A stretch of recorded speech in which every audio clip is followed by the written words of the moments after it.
Hello my dear students. तो आज आप लोगों को फिर से मेरी online class learning never ends में स्वागत है।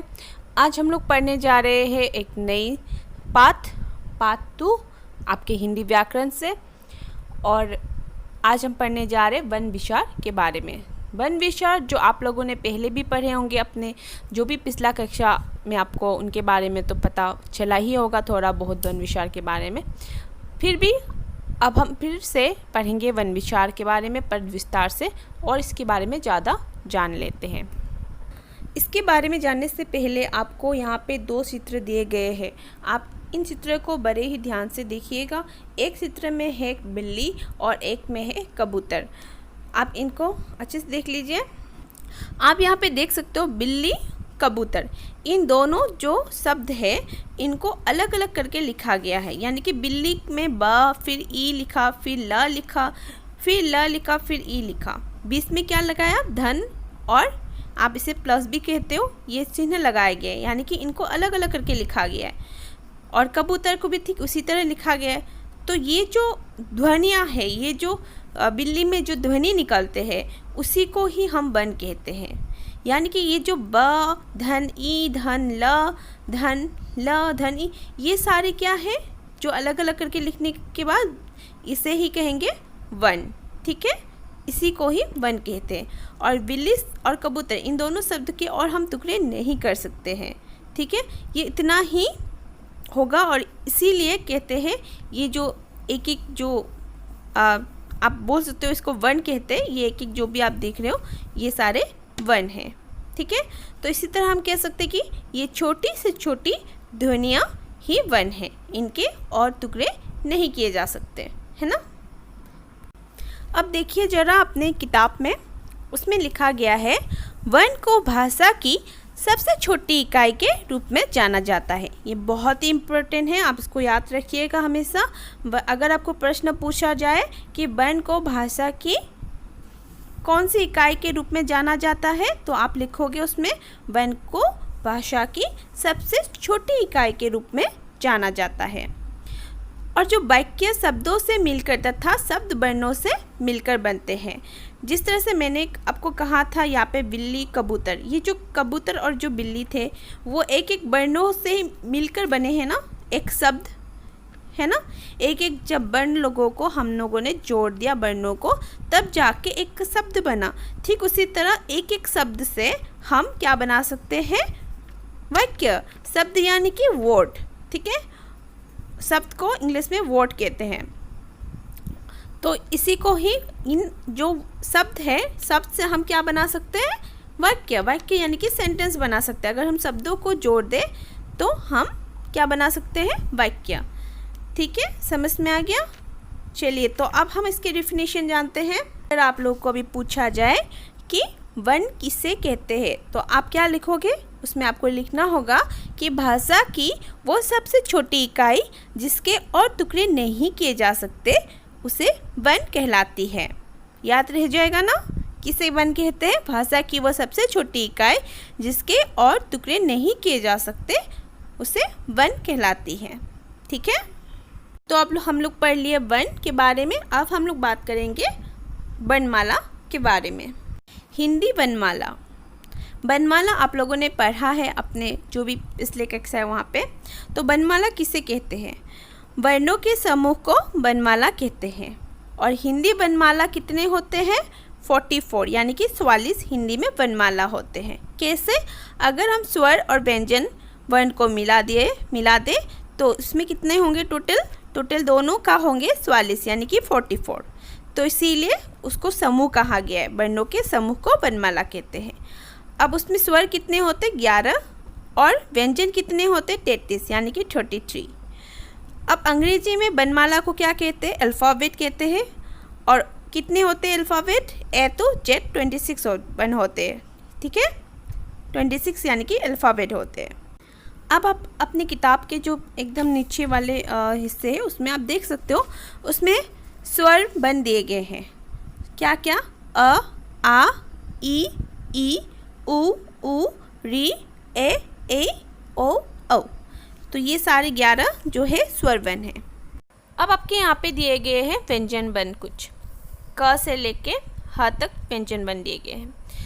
तो यहाँ पे क वर्ग से लेके प वर्ग तक क्या कहा है इसे? पंचम वर्ण। अब पंचम वर्ण क्यों कहा गया है? चलिए मैं बताती हूँ पंचम वर्ण क्यों कहा गया। और ये क वर्ग, स वर्ग, त वर्ग, त वर्ग, प वर्ग, ये सारे वर्ग में क्यों डिवाइड किए गए हैं इसके बारे में भी मैं बताती हूँ अभी।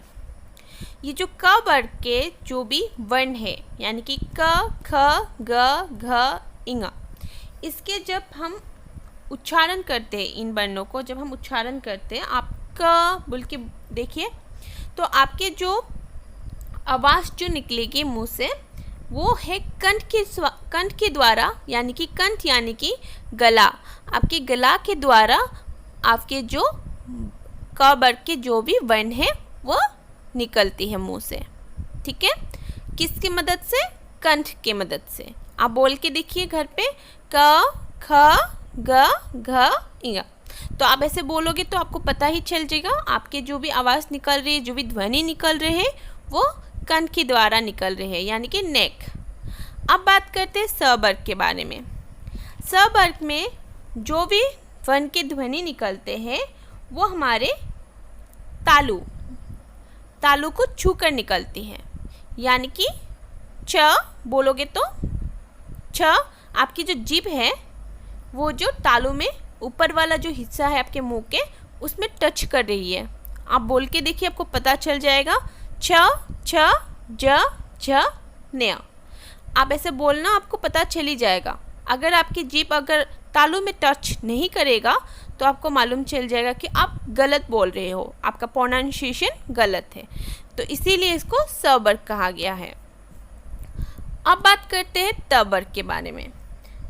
त वर्ग जो है वो आपके जो हमारे जो दांत के जो ऊपर वाला हिस्सा में थोड़ा से जबड़े हैं ना, वो जबड़े को टच करके निकलते हैं। वो दांत को टच नहीं करते, यानी कि हमारी जो टीथ है उसको टच नहीं करते हैं, पर उसके ऊपर वाला हिस्सा में थोड़ा सा टच करते हैं। हमारी जो टंग है, जो जीभ है, वो टच करते हैं। तो आप त बोल के देखिए, थ बोल के देखिए, आपको खुद ही पता चल जाएगा कि आपके मुंह के कौन से हिस्से कहाँ से टच करके कौन से ध्वनि निकल रहे हैं।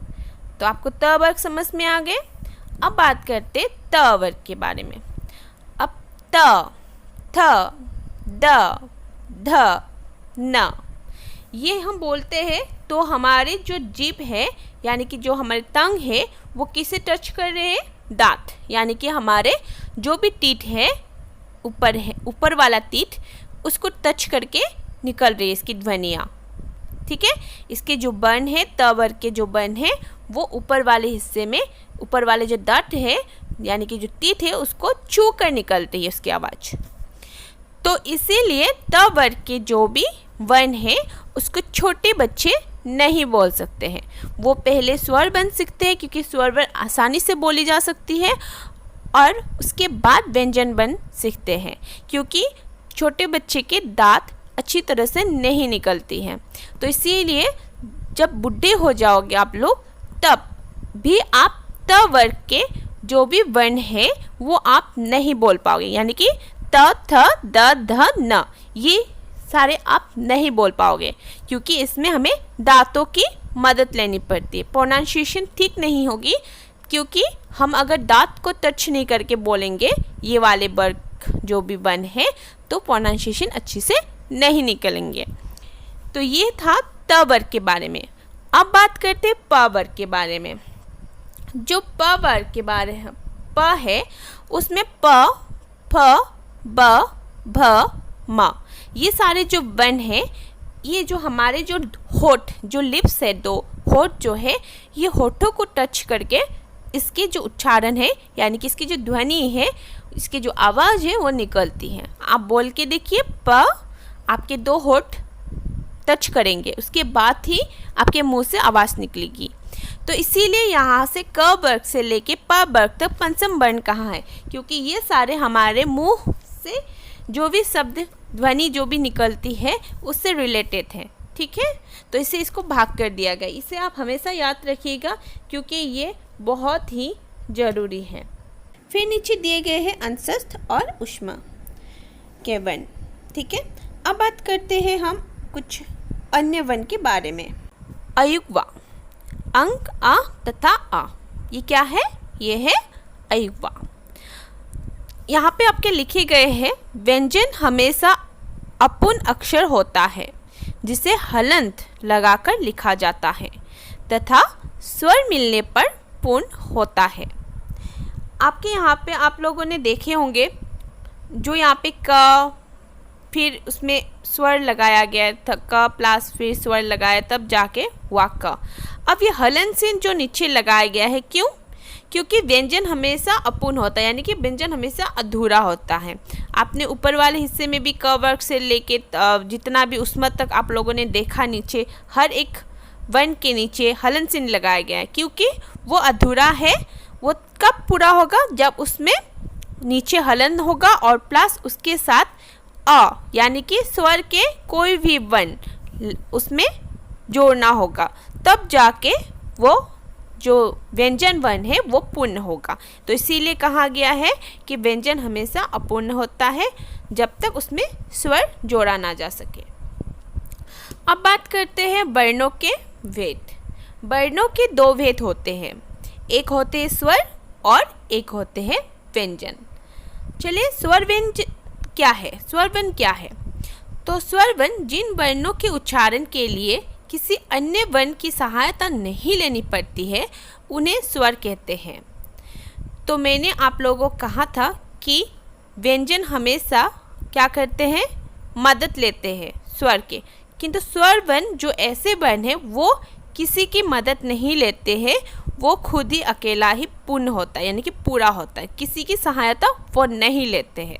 ठीक है, उसको जब हम स्वर वर्ण को उच्चारण करते हैं हमें किसी की मदद नहीं लेनी पड़ती, किसी की अन्य वर्ण, यानी कि वो व्यंजन के बारे में बोल रहे हैं तो उसे ही स्वर कहते हैं। और इनकी जो उच्चारण करते वक्त वायु बिना किसी रुकावट के मुंह से बाहर निकलती है।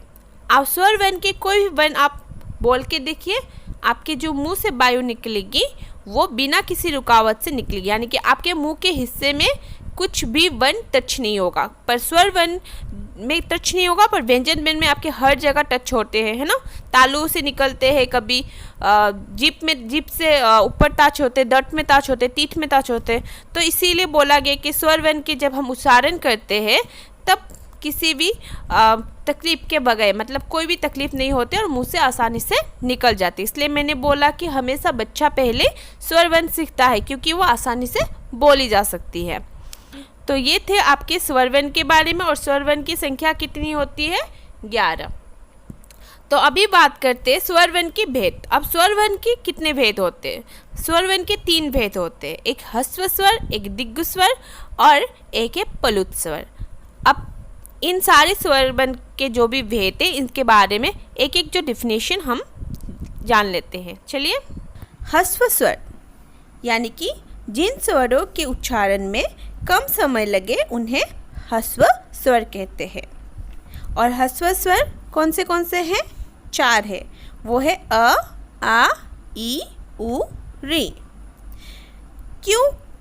क्योंकि ह्रस्व स्वर में जो बहुत ही कम समय लगते हैं। अगर हम अ बोलेंगे तो बहुत ही कम समय में अ के जो आवाज़ है वो निकल जाएगी। ठीक है, फिर ई बोल के देखिए, बहुत ही कम समय लगते हैं। उ, री, इसमें सब में कम समय लगते हैं। तो इसीलिए ये जो 4 है ये ह्रस्व स्वर है।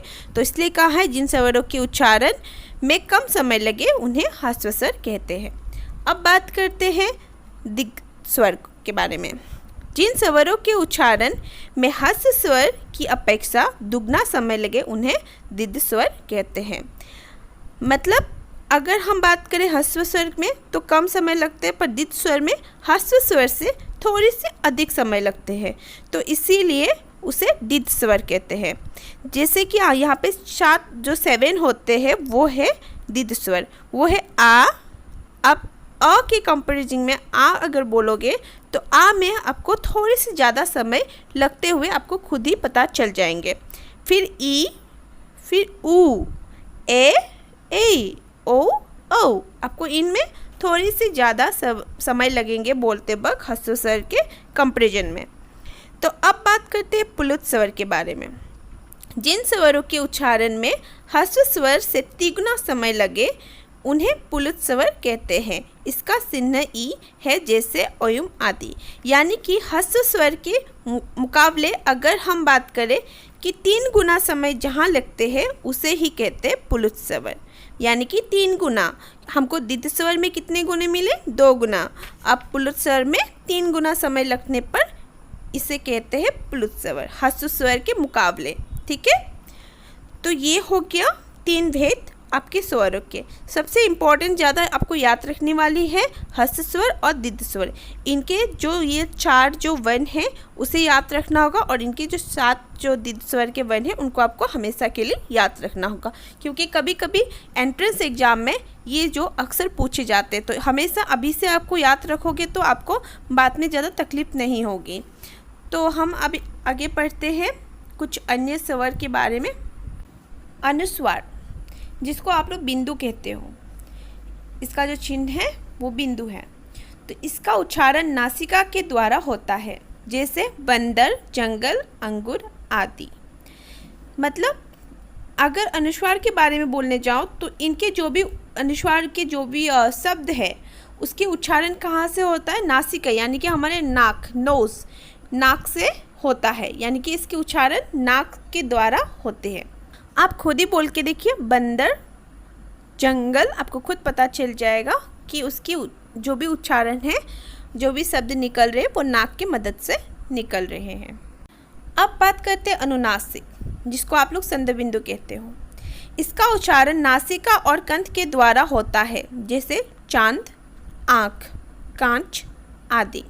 यानी कि अनुनासिक के जो भी शब्द है वो किसकी मदद से होते हैं? नासिका यानी कि नाक, और कंठ यानी कि नेक, नोस, और जो नेक है हमारे उसकी मदद से उसकी आवाज़ जो है, शब्द जो है निकलती है। ठीक है, समझ गया? अब बात करते हैं विसर्ग के बारे में। इसका उच्चारण आधे ह की तरह होता है, जैसे प्रातः, अंत, च आदि। यानी कि जो भी हम शब्द लिखते हैं उसके बगल में हम आधे ह का इस्तेमाल करते हैं, और आधे ह को हम आधा ह नहीं लिखकर हम ये विसर्ग का जो चिन्ह है उसे लगाते हैं। जैसे कि प्रातः बोल के देखिए, आपको उसमें ह के जो प्रोनाउंसिएशन है, ह के जो ह वर्ण के जो शब्द वर्ण जो है आपको सुनाई पड़ेगी उसमें। ठीक है, तो ये था विसर्ग। अब बात करते हैं आगत के बारे में। इसका उच्चारण आ तथा ओ के बीच की ध्वनि आ के रूप में होता है। इसका प्रयोग अंग्रेजी में, हिंदी में लाए गए शब्दों में किया जाता है, जैसे डॉक्टर आदि। अगर हम आगत चिन्ह के बारे में बताएं तो इनका जो चिन्ह है वो अक्सर अंग्रेजी शब्द में प्रयोग करते हैं। जो भी अंग्रेजी शब्द हम हिंदी में लिखते हैं उसमें प्रयोग करते हैं। जैसे कि आप कॉलेज लिख के देखो, कॉलेज में भी आगत के जो चिन्ह है वो प्रयोग होते हैं। ऑफिस, इस तरह से जो भी अंग्रेजी शब्द है जिसको हिंदी में लिखना पड़ता है उसमें इस्तेमाल होते हैं। तो यहाँ पे कुछ दिए गए हैं आपके स्वरों की मात्रा, उनके चिन्ह। अ के अतिरिक्त प्रत्येक स्वरों की एक मात्रा निर्धारित की गई है। ठीक है, पर अ की कोई मात्रा नहीं होती, इतना आपको पता चल जाना चाहिए। अच्छी तरह से याद रखना, आ की कोई मात्रा नहीं होती। आ के सिवा बाकी जो भी आपको स्वर में बन मिलेंगे उनमें एक एक मात्रा हर चीज़ में होते हैं। आ की होंगे तो इसी तरह ई की मात्रा होंगे। तो ये आप लोगों ने पढ़ा होगा, इसे देख के आप लोगों को समझ में आ ही गया होगा। तो चलिए, इतना तक आप लोगों को पता चल गया। तो अब हम बात करते हैं व्यंजन वर्ण के बारे में। जिन वर्णों के उच्चारण के लिए अन्य वर्ण यानी कि स्वर की सहायता लेनी पड़ती है उन्हें व्यंजन वर्ण कहते हैं। हम लोग अगर व्यंजन वर्ण को पूरी तरह से लिखना हो यानी कि पूर्ण करना हो तो हमें क्या करना पड़ता है? स्वर की सहायता लेनी पड़ती है, क्योंकि मैंने पहले भी कहा था कि व्यंजन वर्ण अपूर्ण है, इसलिए उसके नीचे जो हलन चिन्ह लगाया जाता है। और वो कब पूरा होता है? जब उसमें स्वर जोड़ दिया जाता है। ठीक है, तो इसीलिए कहा गया कि जिन वर्णों के उच्चारण के लिए अन्य वर्ण यानी कि स्वर की सहायता लेनी पड़ती है उसे व्यंजन वर्ण कहते हैं। तो हिंदी में व्यंजनों की संख्या कितनी होती है? 33, यानी कि 33। ठीक है, व्यंजन वर्ण मालूम चल गया। अब बात करते हैं संयुक्त व्यंजन के बारे में। दो भिन्न भिन्न व्यंजनों के मेल से बने व्यंजन संयुक्त व्यंजन कहलाते हैं। जैसे यहाँ पे लिखा गया है, एग्जाम्पल भी दी गई है आपके नीचे किताब में। यानी कि कहा गया है दो भिन्न भिन्न व्यंजन, अगर हम दो अलग अलग व्यंजन वर्णों को अगर मिला दे तब क्या होंगे, उनके मेल से क्या होगा, संयुक्त व्यंजन बनेंगे। जैसे कि आपके यहाँ पे दिया गया है त्र। ये जो त्र है वो एक व्यंजन वर्ण है ना। आपको त्र लिखना है तो आप कैसे त्र बनाओगे, पहले आप क्या लिखोगे, त। फिर त के साथ आप कौन से व्यंजन वर्ण जोड़ोगे, र। फिर उसके साथ कौन से स्वर वर्ण जोड़ोगे, अ। तब जाके बनेगा क्या, त्र। तो इसी को बोला गया है दो भिन्न भिन्न व्यंजन। यहाँ पे भिन्न भिन्न व्यंजन कौन है, त और र। तो मिलाकर क्या हुआ, तीनों को मिलाकर क्या हुआ, त्र हुआ। तो उससे क्या बना, त्रिशूल, त्रिभुज, है ना। तो इसी को बोल रहे कि दो भिन्न भिन्न व्यंजनों के मेल से बने व्यंजन को संयुक्त व्यंजन कहलाते हैं। समझ में आ गया। अब बात करते हैं द्वित्व व्यंजन के बारे में। जब एक व्यंजन अपने ही जैसे व्यंजन से जुड़ा होता है तो उसे द्वित्व व्यंजन कहते हैं। यानी कि एक ही जैसे दो व्यंजन वर्णों को अगर जोड़ दिया जाए तब उसे हम कहेंगे क्या, द्वित्व व्यंजन। जैसे कि अगर हमें पक्का लिखना हो तो हम क्या करेंगे, उसमें दो क, यानी कि क जो है व्यंजन वर्ण है, तो इसी तरह हमें दो क को अगर हम जोड़ दें तो हमें उसमें पक्का शब्द मिल जाएगा। तो इसी तरह कक्षा में दो स जोड़ दिया गया है, यानी कि स जो व्यंजन वर्ण है दोनों को जोड़ दिया गया है, तो जाके निकला हमें कक्षा शब्द। ठीक है, तो इसी को कहते हैं द्वित्व व्यंजन। अब बात करते हैं संयुक्ताक्षर क्या है।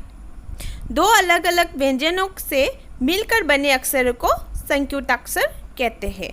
यानी कि अगर हम दो अलग अलग व्यंजनों को जोड़ दें तो उसे क्या कहेंगे, संयुक्ताक्षर। यहाँ पे दिया गया है आपके एग्जाम्पल द, फिर उसके साथ जोड़ा गया है य, उससे हुआ दय। उससे हम एक शब्द बना सकते हैं विद्यालय और विद्यालय। ठीक है, ठीक उसी तरह त, फिर उसके साथ जोड़ा म, फिर उसमें मिला तम, फिर उसमें से क्या शब्द बना, आत्म। तो इसी तरह से हम संयुक्ताक्षर के बारे में भी जानेंगे कि संयुक्ताक्षर किसे कहते हैं। अब बात करते हैं वर्ण विच्छेद क्या है। किसी शब्द के वर्णों को अलग अलग करके लिखना वर्ण विच्छेद कहलाता है तथा वर्णों को मिलाना वर्ण संयुक्त कहलाता है। जैसे माता जो शब्द है उसको अलग अलग करके लिखा गया है तो उसे क्या कहेंगे, वर्ण विच्छेद। अगर हम बोलेंगे यहाँ पे, जो यहाँ पे लिखा गया है सिंगार। अब सिंगार जो शब्द है उसको अलग अलग करके यहाँ पे लिखा गया है, फिर उसको जोड़ दिया गया है, तो उसे क्या कहेंगे, वर्ण संयोग। यानी कि जोड़ना को बोलता है वर्ण संयोग। अगर जो जोड़ा हुआ जो शब्द है, यानी कि माता, इस तरह के जो शब्द है, शब्द को अलग करना है तो उसको कहेंगे वर्ण विच्छेद। समझ में आ गया। वर्ण विच्छेद के बारे में हो गया क्लियर, वर्ण विच्छेद क्या है। तो आज हम लोगों ने क्या क्या पढ़ा, वर्ण क्या है वो हम लोगों ने पढ़ा, फिर पढ़ा वर्णमाला क्या है, फिर स्वर के बारे में पढ़ा, व्यंजन के बारे में पढ़ा, स्वर के भेदों के बारे में पढ़ा, है ना। उसके बाद वर्ण विच्छेद के बारे में पढ़ा, अन्य स्वर के बारे में पढ़ा, अन्य वर्ण के बारे में पढ़ा। तो ये सारे आप लोगों को शायद याद रह जाएंगे, अच्छी तरह से आप लोग समझ गए होंगे। अगर कुछ कन्फ्यूजन हो तो आप मुझे पूछ सकते हो। आशा करती हूँ कि आप लोगों को मेरा पढ़ाया हुआ जो भी मैंने पढ़ाया वो आप लोगों को अच्छा लगा और आप लोग उसको समझ भी पाए होंगे अच्छी तरह से। तो आज के लिए इतना ही, धन्यवाद।